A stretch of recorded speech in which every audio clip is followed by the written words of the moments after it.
ছাত্ৰ-ছাত্ৰীক শ্ৰেণীকক্ষৰ বাহিৰলৈ নি চৌপাশৰ পৰিৱেশ আৰু প্ৰদূষণ বিষয়ত জ্ঞান প্ৰদান কৰাৰ উদ্দেশ্য আগত ৰাখি গোলাঘাট জিলাৰ সৰুপথাৰ মহাবিদ্যালয়ৰ অসমীয়া বিভাগৰ সহযোগী অধ্যাপক তথা লেখক ডক্টৰ প্ৰণৱ ফুকনৰ তত্বাৱধানত শতাধিক ছাত্ৰ-ছাত্ৰীয়ে ক্ষেত্ৰভিত্তিক অধ্যয়নত অংশগ্ৰহণ কৰে। 4 বছৰীয়া স্নাতক পাঠ্যক্ৰমৰ অন্তৰ্গত প্ৰমূল্যবোধ সংবৰ্ধন পাঠ্যক্ৰমৰ পৰিৱেশ অধ্যয়ন বিষয়ৰ বিদ্যায়তনিক অনুশীলন হিচাপে দ্বিতীয় ষান্মাসিকৰ মুঠ 200 গৰাকী ছাত্ৰ-ছাত্ৰীয়ে সৰুপথাৰৰ নিকটৱৰ্তী ধনশিৰি নদীৰ দলঙৰ তলত সৃষ্ট আৱৰ্জনা আৰু ধনশিৰি নদীৰ প্ৰদূষণ বিষয়ত চাক্ষুষ অভিজ্ঞতা লাভৰ উদ্দেশ্যে ক্ষেত্ৰ অধ্যয়ন কৰে। বনভোজস্থলী হিচাপে ব্যৱহৃত ক্ষেত্ৰখন পৰিদৰ্শন কৰি ছাত্ৰ-ছাত্ৰীসকলে তাৰ কদৰ্যৰূপ দেখা পাই স্তম্ভিত হৈ পৰে। দলঙৰ তলত বটল ভঙা প্লাষ্টিকৰ দম, জৰাজীৰ্ণ মৃন্ময় মূৰ্তি, জীৱ-জন্তুৰ মৃতদেহৰ দুৰ্গন্ধই পৰিৱেশটো কদৰ্যময় কৰি তুলিছে। সকলো ছাত্ৰ-ছাত্ৰীয়ে সৰুপথাৰ পৌৰসভা, সৰুপথাৰ সমজিলা প্ৰশাসনৰ দ্বাৰা এই ক্ষেত্ৰত উন্নয়নৰ কামনা কৰাৰ লগতে পৰিষ্কাৰ কৰি ৰখাৰ দাবী জনাইছে। এই অধ্যয়নত সৰুপথাৰ মহাবিদ্যালয়ৰ সমাজতত্ব বিভাগৰ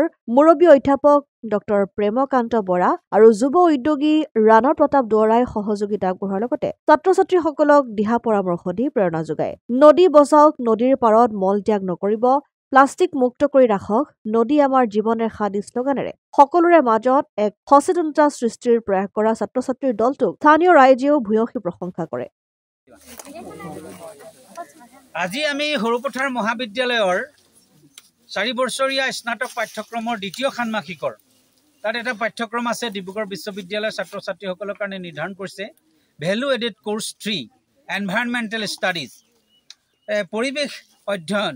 এই পাঠ্যক্ৰমৰ অন্তৰ্গত আমি এটা ক্ষেত্ৰভিত্তিক অধ্যয়নৰ বাবে আমি সৰুপথাৰ মহাবিদ্যালয়ৰ নিকটৱৰ্তী এই ধনশিৰি নদীৰ ধনশিৰি দলঙৰ তললৈ আমি আহিছিলোঁ।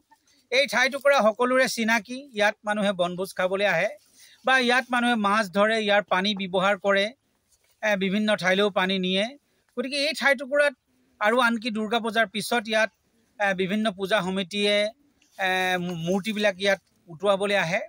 গতিকে আমি চাবলৈ আহিছিলোঁ যাতে আমি এটা বিষয় লৈ আহিছিলোঁ, সেইটো হ'ল waste and pollution of Dhansiri river, অৰ্থাৎ আৱৰ্জনা আৰু ধনশিৰি নদীৰ প্ৰদূষণ। আমি চাব খুজিছিলোঁ যে এই স্থানটুকুৰা বা নদীখন মানুহে তেওঁলোকৰ কৃতকৰ্মৰ জৰিয়তে, কুকৰ্মৰ জৰিয়তে প্ৰদূষিত কৰিছে নেকি। আমি আহি আচলতে ইয়াত তলত আজি নামিব নোৱাৰা অৱস্থা। এটা বস্তাত কোনোবাই এটা মৃত জন্তুৰ নে মানুহে নে কি নেজানো এটা মৃতদেহ পেলাই থৈ গৈছে আৰু তাৰ গোন্ধত চাৰিওফালে এক কদৰ্যময় পৰিৱেশ। ইয়াত আপোনালোকে দেখা পাব মদৰ বটল ভঙা পৰি আছে, প্লাষ্টিক পৰি আছে, মানুহে বনভোজ খাই গুচি গৈছে, তাৰ আৱৰ্জনাবিলাক পেলাই থৈছে আৰু সেইবিলাক নদীত পৰিছেগৈ। সেই নদীৰ পানী, নদীত থকা জলজ উদ্ভিদ বা নদীত থকা পানীখিনি খাই পেলাই তেওঁলোক অসুস্থ হৈছে বা ইয়াৰ পানী মানুহে জীৱ-জন্তুৱে খাইছে, গৰু ছাগলীয়ে খাইছে, মানুহেও আনকি ব্যৱহাৰ কৰিছে। গতিকে আমি সৰুপথাৰ মহাবিদ্যালয়ৰ তৰফৰ পৰা এইটো আমি আবেদন ৰাখিব বিচাৰিছোঁ যে আপোনালোকে ধনশিৰি নদী বুলি নহয়, সমগ্ৰ নদী আমাৰ জীৱন ৰেখা, নদীক কেন্দ্ৰ কৰিয়ে বিভিন্ন সভ্যতা গঢ় লৈ উঠিছে। গতিকে নদীক প্ৰদূষণৰ পৰা মুক্ত কৰি ৰাখক, নদীৰ পানীখিনিক প্ৰদূষণৰ পৰা মুক্ত কৰি ৰাখক। কি ঠিক কাইলৈ এই ধনশিৰি নদীৰ তলঙতে কিজানি এটা কিবা উদ্যোগ গঢ় লৈ উঠে, কোনোবাই এখন কিজানি হোটেল খুলিব বা এনেকুৱা কিবা এটা কেন্দ্ৰ কোনোবাই গঢ় দিব পাৰে। আমাৰ মাজৰ ছাত্ৰ-ছাত্ৰীয়ে হয়তো এনেকুৱা পদক্ষেপ ল'ব পাৰে।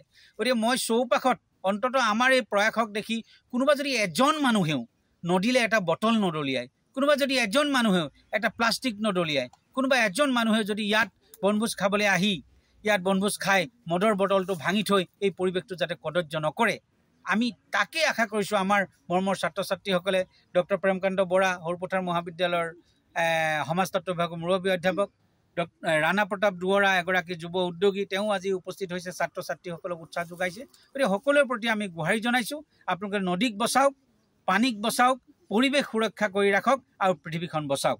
এতিয়া আমি সকলোৰে ওচৰত শ্লোগান দিম, তোমালোকে শ্লোগান এটা দিয়া যি লৈছা। নদীত কোনেও মল ত্যাগ নকৰিব,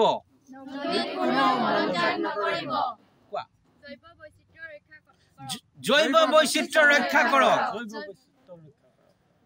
আৰু নো ৱাটাৰ নো ৰিভাৰ নো ৰিভাৰ নো ইউজ, নো ৰিভাৰ নো মানে পানী নহ'লে, নদী নহ'লে আমি জীয়াই নাথাকোঁ।